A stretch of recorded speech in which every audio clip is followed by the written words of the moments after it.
Bonjour Audrey, je suis ravie de t'accueillir pour cette interview, ce petit échange entre toutes les deux où je voulais qu'on parle de toi, du haut potentiel, de l'accompagnement des hauts potentiels. Alors, ce que je te propose, c'est que tu te présentes brièvement pour que les gens te découvrent ou te redécouvrent. Merci Eva de ton invitation ici et maintenant cette question déjà elle me fait rire et sourire parce que c'est bien la difficulté pour un être atypique de se présenter. C'est en gros, c'est combien de temps? Tu as 2 minutes, 2 heures ou 2 jours et puis qu'est-ce que tu veux vraiment savoir? Donc moi j'aime toujours à dire que ici et maintenant, je suis moi, point. Je suis à la fois une femme de 42 ans, une femme entrepreneur, une femme maman aussi, profondément atypique dans plein d'espaces de ma vie. Et puis, professionnellement, j'accompagne des hommes et des femmes qui rencontrent des bugs de vie. Et moi, j'aime être pour eux créatrice de liens et d'idées. Ça veut dire coach, ça veut dire mentor. Ça veut dire créatrice d'immersion aussi en présentiel ici en Bretagne, le lieu où j'habite. Ça veut dire un jeu de cartes, un livre, ça veut dire des parcours en ligne, du présentiel, du distanciel. Ça veut dire une multitude en fait d'activités pour ne pas m'ennuyer. Eh ben, je te remercie. En effet, pour se définir est souvent compliqué et c'est un peu l'adage choisir, c'est renoncer. Donc, quand on a ce côté multipotentiel, c'est se résumer est souvent difficile. Je te remercie du coup d'apporter cette notion du ici et maintenant parce que demain, ça pourra être aussi différent, quoi. Et en général, c'est complètement différent. Chaque matin, et c'était mon poste d'ailleurs du jour, je me réveille en me demandant comment je me sens, de quoi j'ai envie aujourd'hui, de quoi j'ai envie d'être fière ce soir, qu'est-ce que j'ai envie de réaliser, quelle est mon énergie disponible, quel est mon agenda, comment j'ai envie de m'habiller pour comment j'ai envie de me sentir. Et chaque matin, je me pose ces mêmes questions parce que les jours se suivent, ne se ressemblent pas. Autant que j'enchaîne les jours les uns après les autres, mais je ne suis jamais une seule et même version. Je suis chaque jour moi-même et profondément différente. Donc effectivement, il faut suivre à côté. Et ça, c'est super riche par rapport à ce que tu partages là, de s'écouter. Moi, j'ai cette phrase, le comment je me sens, c'est une phrase que je me pose beaucoup pour se questionner. Et c'est c'est ce que tu partages, pardon, aujourd'hui, ce matin, comment je me sens. Ce sera peut-être différent même cet après-midi. Et je trouve ça hyper intéressant de se l'autoriser, en fait. C'est un travail, il y en a plein qui peuvent me dire: «Oh là là, mais tu te poses vachement de questions». Oui, de toute façon, quand on est un être atypique, on se pose des questions tout le temps. Alors à un moment donné, plutôt que de chercher à lutter contre le cerveau qui est agile et fulgurant, l'idée c'est de s'en servir pour faire quelque chose de chouette. Moi, j'ai passé 35 ans de ma vie à être conformée aux règles, aux codes, aux préétablis, et effectivement, je me posais beaucoup de questions qui tournaient finalement autour de mon mal-être. C'est pourquoi je me sens bizarre, pourquoi je me sens décalée, pourquoi je suis pas comprise, pourquoi. Et puis c'était vraiment une rumination sur du mal-être qui était incessante. Et pour le coup, je fais la même rumination, mais au service de mon bien-être. C'est OK, de quoi j'ai envie pour aujourd'hui, qu'est-ce qui m'anime, qu'est-ce que je désire, comment je me sens. Et effectivement, comme tu le soulignes, ça change aussi dans la journée. Pour nous, les êtres atypiques, on n'a pas une émotion pendant 10 jours. C'est genre, je me sens bien pendant 10 jours. Non, on peut se sentir bien, pas bien, bien, pas bien, 40 fois dans une journée pour des raisons diverses et variées. Le tout, c'est effectivement d'avoir un travail en écologie personnelle qui nous permette de vivre ça, mais dans une forme d'équanimité. C'est-à-dire qu'au lieu de faire des grands up and down, voilà, qu'on ne maîtrise pas, qu'on subit finalement, c'est de venir bien se comprendre dans notre mécanique de fonctionnement pour avoir des hauts et des bas. Mais voilà, c'est une oscillation. C'est beaucoup plus doux à vivre que de faire des bois en haut, en bas, en haut, en bas. Exactement, moi j'appelle ça un peu le grand 8 émotionnel et réduire, parce que le rendre plat, c'est impossible et puis c'est même pas voulu. Mais voilà, limiter, c'est cette amplitude qui pourrait être aussi plus inconfortable. Et justement, donc tu disais que tu as mis ta pensée à ton service, clairement, parce que les êtres atypiques, on a cette pensée qui tourne comme le hamster dans sa roue et plutôt que de le laisser tourner à vide et que c'est contre-productif et un risque d'usure, là, tu l'as mis pleinement à ton service. Et donc, tu disais que pendant Mmh. 35 ans, tu t'étais conformée. Alors, ma question, ça va être justement, qu'est-ce qui a fait? Est-ce qu'il y a eu un déclic? Est-ce qu'il y a eu quelque chose qui a fait que tu as découvert de ton atypie, par exemple? Comment ça s'est passé pour toi? Ça s'est passé qu'à 35 ans, j'ai fait un burn-out total de vie. J'ai fait un malaise au volant de ma voiture sur l'autoroute et puis s'en est suivi, divorce, démission, j'ai tout refoutu à plat en fait, parce que j'avais déjà 3 enfants et que faire 3 orphelins, c'était devenu juste pas OK pour moi. C'est 2 ans après qu'effectivement, ma fille est arrivée, elle était malade, je la gardais à la maison et puis elle m'arrive au bout de 2 heures dans sa chambre, avec, 3 feuilles A3, du haut de ses 12 ans. Elle me dit: «Alors ça maman, c'est le logo de mon entreprise, ça c'est le plan du bâtiment en 3D et ça c'est le business plan parce que quand tu as créé ta boîte, tu as dit que tu avais fait un business plan, j'ai regardé sur internet» et là je me suis dit: «Oh my God, il se passe quelque chose» et en regardant la Tipeee effectivement chez les enfants, bah, ça a vachement résonné pour moi. Et c'est souvent le cas, en fait. C'est les mamans s'autorisent à regarder, à questionner la typie de leur enfant. Et quelque part, moi, j'ai plongé dedans et j'ai accepté de suite qu'effectivement, ça me collait à la peau et que j'avais à me découvrir, à me redécouvrir, à me réinventer finalement, à sortir de toutes les cases. Je croyais être quelqu'un, mais en fait, parce qu'on me disait que j'étais. Donc, grosso merdo, je me croyais tout le temps trop ou pas assez, tout le temps décalé finalement. Jamais au bon endroit, jamais pour la bonne raison, jamais de la bonne façon. Et c'est ça qui a causé le mal-être dans ma vie parce que je m'efforçais tout le temps d'être assez bien pour les autres, d'être assez pertinente, perfectionniste, parfaitement parfaite pour être aimée, ce qui n'était jamais le cas finalement parce que j'étais toujours dans les excès. Et puis, à force d'essayer de correspondre aux autres, bah, je me suis perdue. Donc, j'étais vraiment empreinte d'un vide identitaire. Ma vie n'avait plus aucun sens, à part le fait de me raccrocher à mes enfants et au fait d'être maman. Et c'est vraiment ce qui m'a sauvé la vie à ce moment-là.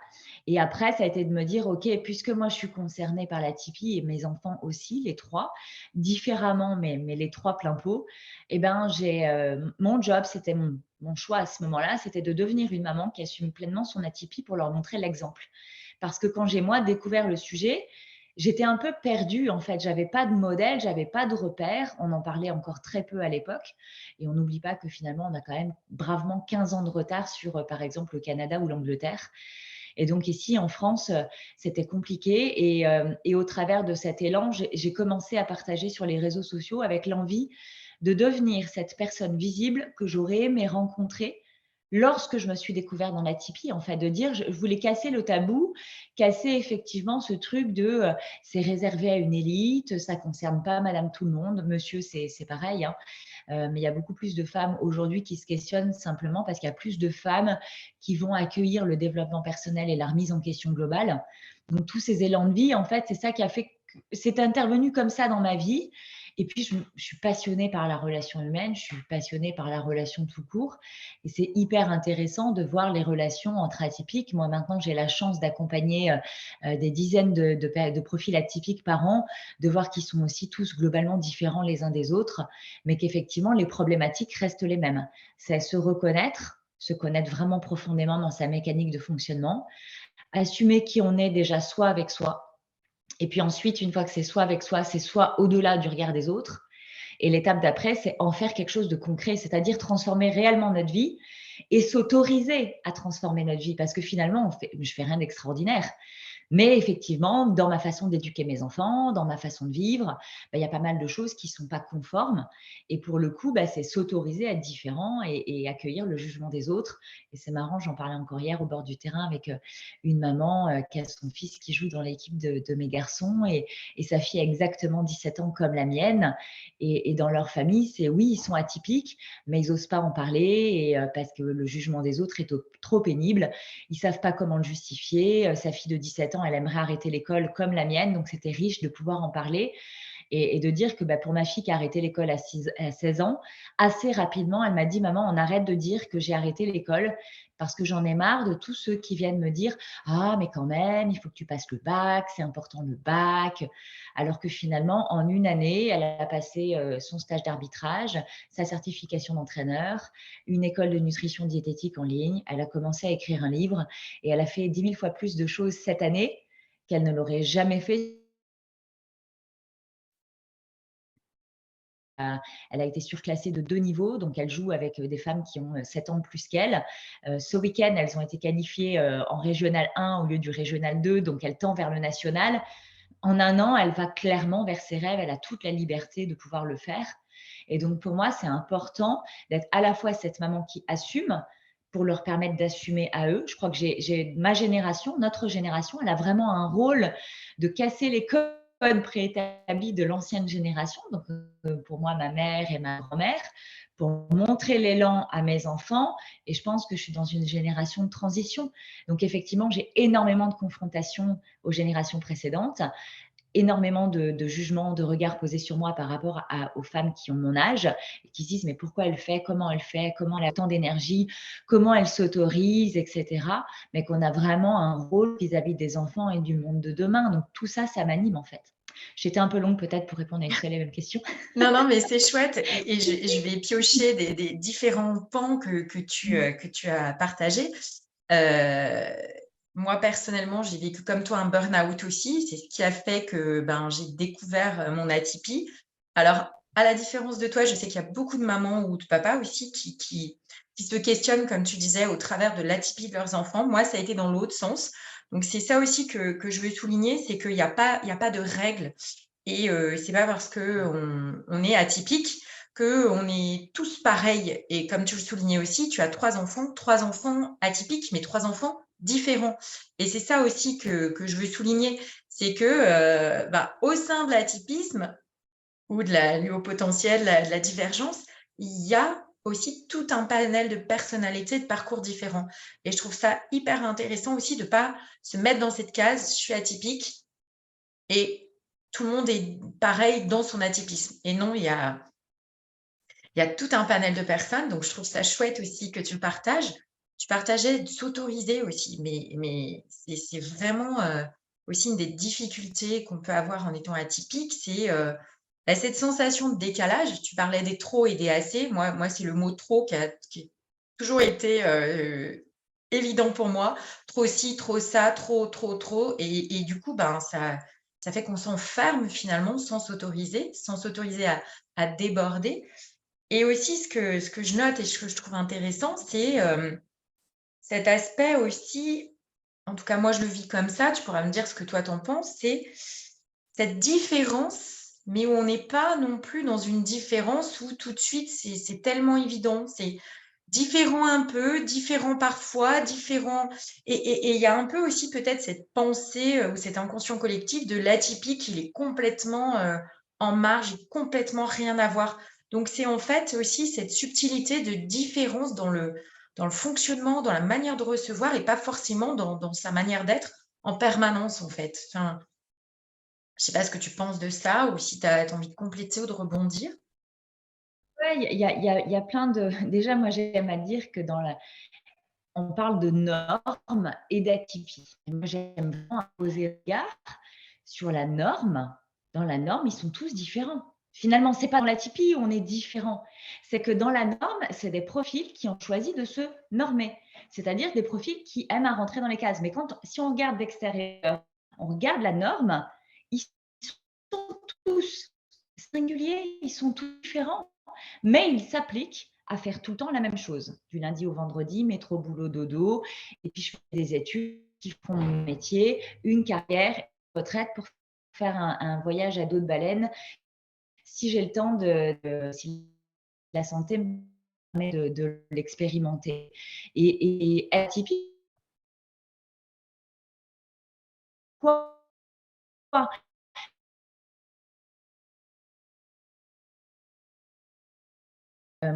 moi, j'ai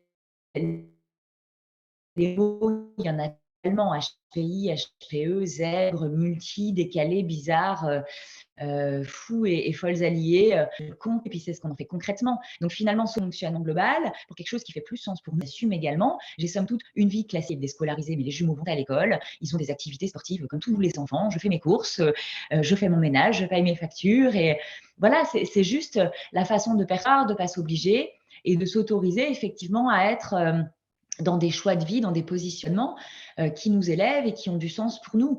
Dans la différence, effectivement, l'autorisation, je dirais qu'elle est principalement liée à l'éducation. Ça, moi, je travaille avec chacun de mes clients. En fonction de l'éducation, il y a effectivement une divergence. Maintenant, si on regarde mes enfants, ils ont tous les trois la même éducation, puisque tout part de moi, initialement. Et individuellement, il y a introverti, extraverti. Déjà, ça joue pour beaucoup. Il y a l'émotion qui effectivement rentre en ligne de compte. J'en ai une avec un profil autistique, donc complètement fermé sur ses émotions. J'en ai un qui est plutôt extraverti avec une écoute de ses émotions, mais très aléatoire. Donc, en fait, il les vit, mais il les analyse pas. Et j'ai l'autre à côté qui est hyper émotionnel, mais alors d'une ultra sensibilité de dingue, qui du coup est toujours en train de questionner son émotion. Donc, même avec une éducation différente, on voit bien que le profil individuel, il est particulier. Le job, c'est de leur laisser la place d'être qui ils sont profondément. C'est ce que nous, on n'a pas reçu. Et c'est ce qu'on a à venir travailler quand il est question de s'autoriser. C'est OK, la loyauté familiale, elle est souvent remise en cause dans le développement personnel dès lors qu'il est question de s'autoriser à faire différemment. Les premières personnes qui sont confrontées, c'est la famille proche, donc papa, maman et la fratrie. Et là, c'est vis-à-vis d'eux qu'on ne s'autorise pas. Avec les amis, ouais, on s'autorise un peu à être plus ou moins nous-mêmes, plus ou moins, parce qu'on a aussi peur d'être rejeté. Et en fait, c'est tout ça qui a à travailler et ça peut paraître énorme. Moi, quand j'en ai en séance découverte, effectivement, on échange de tout ça pour venir mettre de la clarté sur ce qui se joue individuellement pour eux, au-delà de tout ce qu'on peut trouver sur ma chaîne YouTube ou mes réseaux de façon générale. On vient mettre de la clarté sur le profil précis et la plupart me disent « Oh là là, mais je n'ai pas le cul sorti des ronces. » Non, ça ne prend pas un temps de monstre. Le premier job, c'est se reconnaître et accepter qui on est. Dès lors qu'on accepte qui on est, ça ouvre en fait porte sur l'envie de faire différemment plein de choses. Mais ça ne veut pas dire grands changements et des transformations profondes et radicales. Ça veut dire déjà commencer par son petit quotidien. Ça veut dire commencer soit avec soi et petit à petit soit au-delà du jugement des autres. Et dès lors qu'on devient à l'aise avec des petites transformations, des petits changements, ben, ça vient modifier toute notre base sur laquelle effectivement on s'appuie, on se repose pour avoir des grands changements de vie. Et après, on vient questionner effectivement, peut-être des fois remettre en cause son couple, son travail, ses relations. On vient faire du tri dans ses amis, on vient faire des choses qui font sens pour notre écologie personnelle finalement. C'est sans douleur.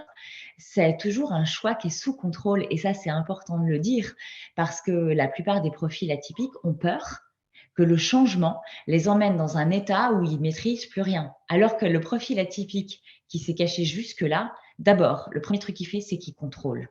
Il contrôle tout par peur, par anticipation. Au pire du pire du pire, donc je m'organise pour tout prévoir, pour tout anticiper et je deviens le ou la reine du contrôle. Et effectivement, le contrôle est poussé à l'excès, donc c'est le contrôle de soi sur les autres, mais inévitablement le contrôle de tous les domaines de sa vie et finalement un contrôle à l'excès est un empêcheur de vivre. Parce qu'effectivement, il n'y a plus d'espace pour être dans le flot de la vie, pour être dans la simplicité. Tout devient extrêmement complexe et le moindre grain de sable qui vient de se mettre dans l'agenda, alors quand c'est nous qui l'avons décidé, ça va bien, hein, mais quand le grain de sable vient de l'extérieur, c'est un tsunami, c'est une catastrophe internationale parce qu'effectivement, on n'avait pas prévu comme ça et ça fout le bordel dans ce qu'on avait prévu de faire. On manque de temps, d'énergie, on a l'impression d'être submergé, que c'est la fin du monde et les journées finalement se suivent, se ressemblent et sont juste oppressantes et anxiogènes. Donc tout ça, ça vient développer beaucoup d'angoisse, beaucoup de stress, beaucoup de peur, le sentiment d'être inutile, l'ennui aussi par la récurrence. Et oui, j'ai envie de dire, c'est pas compliqué. Je dis pas que c'est facile, je dis que ça en vaut la peine, mais à un moment donné, juste commencer en fait. Et après, c'est le travail de toute une vie finalement. Moi, ça fait 8 ans que j'ai commencé et ce sera l'histoire de toute ma vie parce que c'est la remise en question. Chaque jour est une nouvelle journée. Chaque jour, mon énergie diffère. Chaque jour, j'avance un peu plus vers mes rêves et là, j'ai la chance, au bout de 5 ans d'entrepreneuriat, d'être dans une année où je mesure, je réalise tous mes rêves. Ceux que j'avais il y a 5 ans, ceux que j'ai formulés pour moi il y a 5 ans, je suis en plein dedans. Donc, j'ai à me poser et à écrire mes rêves suivants parce que si je m'endors dans cette vie qui correspond à mes désirs d'il y a 5 ans, dans un an, je sais très bien que je vais m'y ennuyer. Eh ben, c'est super chouette ce que tu partages. Pareil, je vais repiocher deux, trois petits points. C'est ce que il y a, ben voilà, c'est cet aspect hyper contrôlant, un peu comme si on avait l'impression que on retenait ce débordement et ce qui on est. Ouais, ça m'avait donné un peu cette sensation d'avoir peur d'ouvrir une boîte de Pandore et de me dire oh là là, mais qu'est-ce que je vais découvrir? Donc il y a vraiment ce côté, moi je ferais ça quoi. On retient et du coup ça nous demande une énergie incroyable. Euh, donc, ben, de l'épuisement et puis du surcontrôle, comme si, ben, déborder un peu, faire un peu des vagues. En soi, c'est pas dramatique parce que le risque, c'est, ben, que de tellement retenir la vague, à un moment, ça va être un tsunami au lieu d'être une vague. Et puis, dans ce que tu disais aussi, c'est, le tout va pas se faire d'un coup et le changement va pas être, un raz-de-marée, je rase tout, la terre brûlée et je repars à zéro. Peut-être que certains vont le faire comme ça, mais comme tu disais, ça fait 8 ans, moi, c'est à peu près les mêmes périodes et il y a un côté cyclique déjà dans son atypie. Il y a je commence à me poser des questions. Est-ce que je le suis? Je me fais éventuellement tester ou pas pour le confirmer. Il y en a qui vont le faire, d'autres pas parce que, ça va être propre à chacun. Et puis, il va y avoir tout un cheminement et un processus, un peu comme, je comparais ça au deuil, mais où on connaît qu'il y a différentes étapes et que ben, on va passer par ces différentes étapes. Et puis, un peu comme une spirale, sur certains pans, je vais oser m'autoriser, comme tu disais. Et puis, peut-être que sur d'autres, ben, j'ai besoin d'avoir un peu plus de temps, prendre confiance, me comprendre dans mon fonctionnement, parce que ce que tu disais aussi, c'est que d'un atypique à l'autre, notre fonctionnement n'est pas le même. Et du coup, de comprendre ça, bah, ça va nous faire un cheminement et une découverte de soi. Donc, beh, c'est hyper riche et aussi, je dirais qu'il y a le côté de passage et qu'on va avoir des moments, on va avoir des passages, des caps et que, bah, se faire accompagner sur ces passages-là où, bah, c'est toujours intéressant aussi parce que, bah, ça permet de sécuriser un peu la zone et de pas être en panique, de se dire: «Oh là là, mais comment je vais gérer, quoi?» Ouais, et puis, il y a ce comment je vais gérer et l'accompagnement, et tu parles des passages, ce que moi j'aime à dire les pas sages. C'est-à-dire effectivement de commencer à commencer, et dès lors qu'on choisit quelque chose de différent pour soi, bah, se faire accompagner, c'est bien, mais même là, les êtres atypiques ont peur. Ils ont peur de se tromper dans l'accompagnant. Ils ont peur de faire un mauvais choix. Ils ont peur d'investir du temps, de l'énergie, de l'argent pour quelque chose qui servira à rien, parce qu'effectivement, ils ont déjà acheté des programmes en ligne, des trucs qu'ils ne suivent pas parce que c'est juste pas fait pour eux. Un être atypique, il a besoin de proximité, il a besoin de rassurance, il a besoin d'encouragement, il a besoin de sécurité, il a besoin de sur-mesure en fait. Et donc, à tous ceux qui ont déjà commencé avec des programmes en ligne en disant ouais, mais moi ça sert à rien, ça marche pas. Non, c'est juste que comme tu es toi tout seul avec toi-même, eh ben tu peux pas décortiquer ton nœud. L'accompagnement, il n'est pas là pour impulser une dynamique qui fasse que tu vas plus maîtriser. L'accompagnement, il est là pour venir mettre de la clarté sur une ombre qu'on n'ira jamais voir tout seul. Et dès lors qu'on garde cette ombre, ce travers de fonctionnement, cette croyance limitante, et qu'on essaie de faire plein de choses en autonomie autour, ben, il n'y a rien qui marche. L'accompagnement, c'est pour permettre d'aller en profondeur, là où nous, avec nous-mêmes, moi la première, on ne va jamais. Moi, je ne vais jamais dans mes ombres comme ça par pur kiff. Moi, je suis accompagnée, ça fait 8 ans que je suis accompagnée, 8 ans qu'effectivement, j'ai chaque an, chaque année, un mentor, un coach, voire 2, voire 3 sur des sujets différents, parce qu'effectivement, dans notre vie, il y a nous, et puis il y a nous dans les relations, nous dans le travail, nous en couple, et puis il y a nous dans notre part d'enfant, il y a nous dans notre part d'adulte, il y a nous dans le côté très factuel, très cartésien, et puis il y a nous dans le côté très spirituel aussi. Et dans chacun des espaces, moi, j'aime choisir, OK, cette année, j'ai envie d'évoluer sur tel domaine et je vais choisir une personne de référence, quelqu'un où je me sens attirée, où ça vibre, y compris parfois des personnes, mais qui me font bravement chier. L'année dernière, j'ai choisi Charlotte sur tout le travail de l'image de soi, en fin de compte, parce que Charlotte, elle m'énerve. Charlotte, elle est clairement la représentation de tout ce que je ne suis pas à ce moment-là. Parce qu'elle m'emmerde, je la choisis. Et Ce que ça, ça c'est vient chouette. faire, mais oui, ce que ça vient faire chier chez moi, qu'est-ce que ça dit de moi? Mais c'est que ce qu'elle représente, j'aimerais tellement la voir. Mais au lieu de la critiquer, au lieu de lâcher des réseaux, mais je suis allée clairement vers elle et je lui dis: «Est-ce que tu peux m'accompagner? Parce que tu m'emmerdes». Ça, je trouve ça super chouette. C'est ce côté, moi, je dirais, qui m'active. Donc, il va y avoir ceux qui m'activent positivement, cette vibration où je vais me dire, ah là là, mais tout ce qu'elle partage ou il partage, ça, ouah, et comme tu dis aussi, ceux qui m'emmerdent, qui vont m'activer en me disant, oh là là, mais ça m'agace. Et je me dis, mais qu'est-ce que ça vient me dire? Ben, en fait, clairement que je m'autorise pas ça, que mon image, tu parles d'image, mais ça peut être d'autres sujets, que c'est pas OK. Et du coup, je trouve ça super intéressant de se questionner de ça m'active, ben, qu'est-ce que ça vient me montrer que je veux pas regarder des fois? Ouais. C'est comme je dis souvent, moi, si on me demande: «Audrey, est-ce que tu veux?» Le premier truc qui me vient, c'est: «J'ai peur», alors je dis: «Oui». Parce que tout ça, c'est la peur, c'est pas voilà, c'est un crayon, c'est un crayon, ma gourde, c'est voilà, ça mais la peur, c'est quoi? C'est comme la peur et le courage, c'est des notions qui en vrai n'existent pas. Moi, j'ai une cliente qui a hyper peur des araignées. Donc quelqu'un qui va prendre le temps de prendre l'araignée et de la mettre dehors, eh ben, elle va trouver ça super courageux. Mais celui qui a pas peur de l'araignée, il va pas voir en quoi c'est courageux. Tout ça, c'est tout ça, c'est des mots qui sont effectivement mis par la norme, qui sont créés par la norme pour étiqueter. Voilà. Parce que pour la norme, ça a besoin d'être tout cadré. Donc les étiquettes existent pour rentrer dans des cases, dans des boîtes. Mais le courage, la peur, c'est quoi? Mais l'atypie et la norme, finalement, c'est quoi? Mais effectivement, des personnes qui nous mettent en allergie ou qui nous inspirent, c'est quoi? Et moi, j'ai vraiment connecté au fait que j'avance plus vite avec les personnes qui me mettent en allergie, clairement, qu'avec les personnes qui m'inspirent. C'est l'année dernière, j'ai validé une formation en ligne avec Martin Latulippe dans la Z parce que je le trouve très inspirant, mais j'ai pas fait son programme. Parce qu'effectivement, moi je suis là, il est là, et le gap, il est trop grand. Et je sais que c'est pas un investissement pour rien, que j'y viendrai sûrement plus tard. Mais en attendant, il y a des sous-étapes.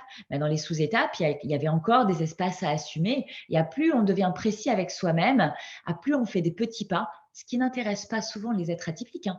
Parce que les Oui. petits pas, c'est oh ouais, mais si je fais que ça, bah, je le fais pas, ça va pas changer ma vie. Ouais, mais en même temps, quand tu es ici et maintenant et que tu veux aller vers ça, tu te dis ouais, c'est trop grand, je le ferai jamais. Bon, à un moment donné, bouge, t'es pas un arbre. Si ça te convient pas, commence par quelque chose. Commence à commencer. Et entre ici et maintenant et je vais vers là, construis un escalier. Et un escalier, c'est quoi? C'est des marches. C'est des petits pas.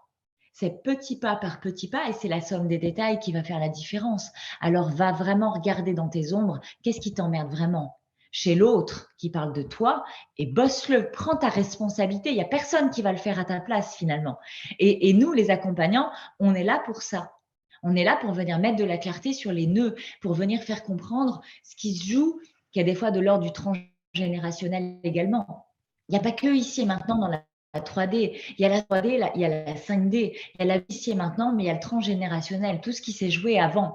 Et les blocages, et pourtant j'ai écrit un livre sur le sujet de l'atypie qui s'appelle Trop tout le temps et si j'étais au potentiel. Mais ce livre, il a presque maintenant 5 ans. Et effectivement, il y a ma conception du sujet à ce moment-là. Et cet ouvrage, aujourd'hui, je l'offre gratuitement comme un outil pédagogique pour tous ceux qui en sont à la question. Est-ce que je suis atypique ou est-ce que je ne suis pas atypique? Moi, 5 ans après, j'ai plus besoin de me poser la question, j'ai juste besoin de vivre ma vie en fin de compte. Mais il y a un processus, il y a des étapes.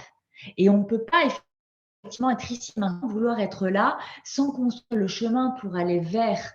Et ça, c'est écologique. Ça, c'est prendre soin de soi. Oui, et ce que tu disais, il y a une citation de Jung, je ne sais plus exactement comment elle est, mais qui dit dis-moi ce qui te fait le plus peur et je saurai où est ton prochain, ta prochaine grande évolution. Donc, c'est exactement ce que tu partages, d'aller plonger dans ces ombres. Et encore une fois, ça peut se faire en toute sécurité, en étant accompagné, en ayant quelqu'un qui sécurise parce que ces ombres, c'est pas quelque chose d'effroyable et d'horrible. C'est juste un peu ce qu'on planque sous le tapis et qu'on n'a pas trop envie de regarder. Et comme tu dis, ça peut se faire par étapes parce que ça peut être sur une image de soi, puis la fois d'après, ça va être autre chose. C'est pas forcément un travail linéaire. Et puis, ce que tu disais aussi, ce que je trouve intéressant, c'est tu parlais de ton livre qui a 5 ans et c'est cette évolution. Et parfois, c'est aussi, on a tendance à regarder trop dans le rétro et à avancer en étant celui ou celle que l'on était il y a 6 mois, il y a 1 an, il y a 2 ans.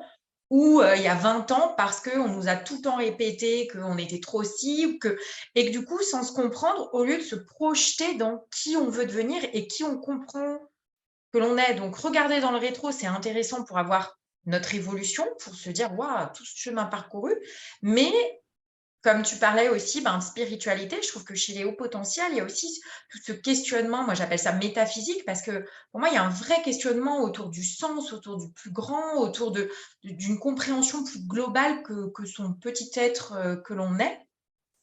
Mmh. Et je trouve ça intéressant, cette théorie des petits pas, et aussi ben, de voir de qui on veut devenir et d'arrêter de penser comme de la personne qu'on était il y a quelques années ou encore quelques Mmh. mois.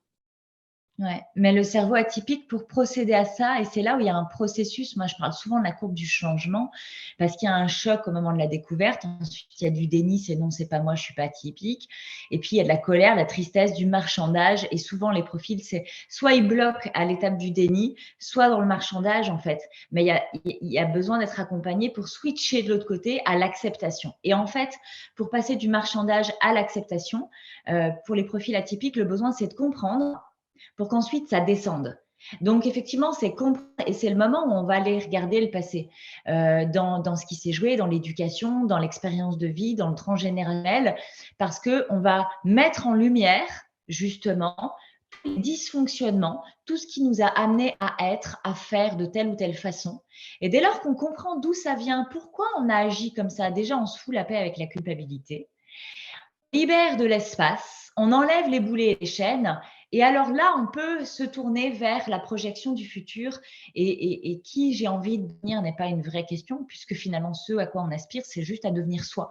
C'est pas de prendre un modèle et dire moi je voudrais être comme ça, moi je voudrais être comme ça. Non, déjà deviens toi-même et ce sera bien suffisant. Et comme tu dis, ouais, c'est libérer les boulets, enlever les couches aussi bah, qu'on pensait être nous et puis, ben, tout doucement découvrir que, ben, non, telle chose, c'est pas nous finalement parce que, pour se conformer, pour faire plaisir, pour s'accepter, pour, rentrer dans certaines cases, on a un peu mis des couches et du coup, ben, voilà, c'est s'autoriser à les enlever et puis une fois qu'on les a enlevées, bah, les laisser, définitivement où elles sont et de se dire: «OK, j'avance vers moi», donc c'est chouette. Est-ce que justement tu parlais du changement, de passer du marchandage à l'acceptation? J'avais aussi une question sur, la procrastination, chez les atypiques. Est-ce que c'est quelque chose que tu trouves qui est très présent? C'est un rapport, particulier justement à la procrastination, pour les personnes atypiques? Je dirais que pour les profils atypiques, la procrastination, soit c'est une excuse, se cache derrière la «Oh ouais, non, alors moi je procrastine, hein». Oui, enfin, à un moment donné, tu peux aussi choisir de passer à l'action. C'est pas une fatalité la procrastination. Il y a la procrastination qui se met en place et qui là n'est pas choisie comme une excuse, mais qui est plutôt subie. C'est juste de comprendre que probablement ça manque de sens dans les actions à engager et que si ça n'a pas de sens, ben, on va pas le faire. Là, on procrastine effectivement. Il y a aussi, la procrastination que moi j'appelle la glandouille créative. Moi, je procrastine plein de trucs. J'ai envie de lancer un parcours. Là, celui que je vais lancer vendredi prochain, ça fait 4 mois que j'y réfléchis. Pourquoi je ne l'ai pas lancé? C'est pas que je procrastine comme une excuse ou parce que ça manque de sens, c'est parce que c'est pas là. Et c'est de la glandouille créative où c'est un processus à l'intérieur de moi de créativité. Et effectivement, les semaines se passent, je dis, ah ouais, et puis ça, et puis ça, et puis ça. Et puis d'un coup, les fils se touchent, l'ampoule s'allume. Et la semaine dernière, je me suis dit, OK, voilà ce que je veux avec mon parcours Puissance Collective Pro. Voilà ce que je veux sur l'individuel avec l'immersion naître de soi pour n'être que soi. Et maintenant que c'est dessiné, bah, ça me prend 2 heures pour l'écrire et puis c'est terminé. Je trouve ça super chouette, ça, ce que tu partages, parce que c'est un fonctionnement que j'ai aussi un peu et que j'ai mis du temps à comprendre je plante une graine de tiens, il y a ça qui et c'est comme si en arrière-fond de ma tête, ça se faisait. Moi, j'appellerais ça de la déambulation, tu vois? Je laisse infuser comme le thé, il y a un moment et ou comme une plante, tu sèmes les graines et il y a un moment, elles vont pousser et comme tu dis là, c'est quand ça va se relier que là et là, tu vas gagner vachement de temps et si tu te poses sur ton cahier et sur ton truc et ben, tu vas te dire: «Mais je comprends pas, ça vient pas» parce que c'est pas encore complètement maturé. C'est ça. Il faut juste laisser le temps, mais dès lors qu'on se connaît profondément, c'est facile de savoir quel type de procrastination on est en train de jouer et du coup de mettre les actions en place. Donc la procrastination, oui, on procrastine quand on est un être atypique qui se connaît pas, qui s'assume pas, qui se révèle pas et c'est souvent une bonne excuse. Mais c'est pas une fin en soi, la procrastination, c'est pas une fatalité. Super. Et ben, écoute, je vais t'inviter à conclure. Si tu as un mot de la fin à nous proposer, ce sera avec plaisir. J'ai beaucoup apprécié notre échange, donc je t'invite à Ouais. conclure sur notre échange.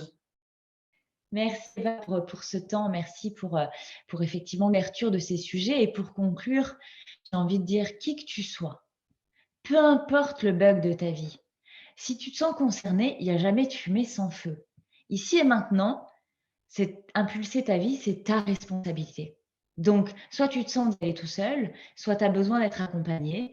Et si ton besoin, c'est d'être accompagné, bah, c'est quoi le prochain pas? Bah, c'est peut-être de faire un message à la personne qui t'inspire, qui t'anime, qui t'allume ou qui te déclenche et de dire, voilà, je prends ma responsabilité et je vais être accompagnée dans tous les espaces de ma vie et en profondeur. Et je choisis que c'est maintenant que j'ai envie de commencer le changement dans ma vie parce que je décide, je me choisis et je me donne la priorité. Et ici et maintenant, si c'est pas l'heure, bah, ce sera plus tard et tout est OK en fait, on se fout la paix. Eh ben, super, je te remercie. Exactement ça. Ben, voilà, quand on est atypique, c'est passer par des cycles et de découverte, de déni, on va cheminer. Il y en a, ça va être tout de suite. Il y en a qui vont aller plus vite, moins vite. Et je dirais, bah, surtout, c'est être soi et être heureux et s'autoriser. Je crois que s'autoriser est vraiment quelque chose de super important. Ouais. D'entendre qu'on a le droit d'être soi. On a le droit, point. Eh ben, super, je te remercie beaucoup Audrey pour cet échange et puis, ben, Merci. au plaisir d'échanger à nouveau ou si ben, n'hésitez pas si vous avez des questions plus tard, à nous les poser à Audrey ou à moi et puis, ben, si le cœur nous en dit, peut-être qu'on refera une séance ou qu'on répondra à vos questions, dans une nouvelle vidéo. Je te souhaite une très belle journée et je te dis, à très Merci bientôt. Eva. Merci Audrey. À